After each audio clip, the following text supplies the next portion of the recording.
guys, welcome back, and in this video I'm just going to show you that how to find and edit close friend list on Instagram, which is very simple and easy to do. So just make sure you have liked this video and subscribe to my channel. Thanks guys.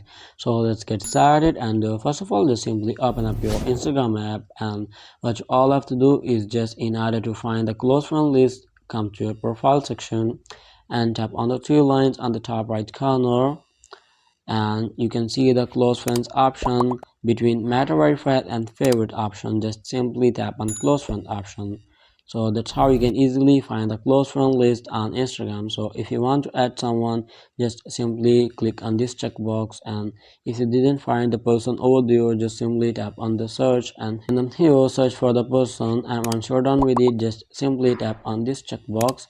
And if you want to remove someone, just simply again uncheck this checkbox and tap on done to continue. So that's how you can easily find and edit close friend list on Instagram. So I hope it helped you guys, and if you have any question about the tutorial, just leave me in the comment section below, and I'll be catching you on the next video. Thanks guys, and if you don't, just like and subscribe to my channel. I recommend you to see the latest videos on the end screen. Thanks guys.